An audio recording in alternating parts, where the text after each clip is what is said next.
पुणे में शिंदे और ठाकरे गुट के बीच में आमने सामने की लड़ाई जारी है। एक तरफ शिंदे गुट की नेता नीलम गोरे के सनसनीखेज आरोप के बाद ठाकरे गुट का गुस्सा उमड़ पड़ा है। वहीं अब ठाकरे गुट सांसद संजय राउत ने नीलम गोरे पर दिए बयान के बाद शिंदे गुट ने आक्रामक रुख अपनाया है। नीलम गोरे पर संजय राउत के बयान के बाद शिवसेना ने आक्रामक रुख अपनाया है।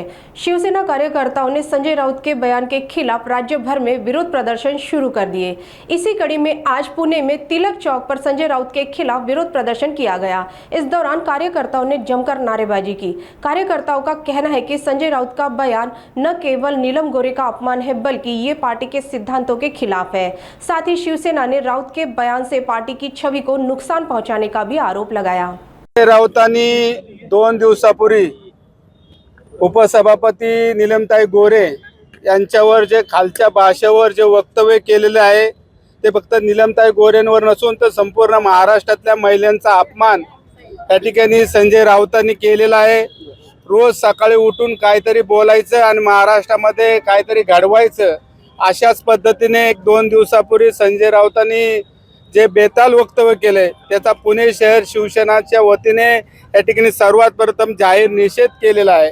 मला अभी काही दिवस मी पूर्वीच्या शिवसेनेमध्ये काम केलेलं आहे। मला सुद्धा अंडी पिल्ले या ठिकाणी माहिती आहे। माझ्यासारख्या सुद्धा कार्यकर्त्याला काही शिवसेनेच्या नगरसेवकांना स्थायी समिती सदस्यासारखं पद असन हे मिळवण्यासाठी सुद्धा काय ना काय तरी द्यावं लागायचं। त्यामुळे हे अंडी पिल्ले सगळी आम्हाला माहिती आहे। काही गोष्टी आम्हाला बोलून दाखवू नका, परंतु जे काही बोललेलं आहे संजय राऊतांचं त्याचा आम्ही या ठिकाणी जाहीर निषेध केला आहे। भविष्यात अशा गोष्टी जर संजय राऊतांनी आमच्या बहिणींवर केलं तर याच्यापेक्षा तीव्र आंदोलन आम्ही या ठिकाणी करू। या ठिकाणी पुणे शहरात संजय राऊत जर फिरले त्याला आम्ही कदापित शिवसेना पक्ष या ठिकाणी तोंडाला काळं फासून त्याला फिरून देणार नाही आणि त्याचा जाहीर निषेध आम्ही पुणे शहराच्या वतीने या ठिकाणी केलेला आहे।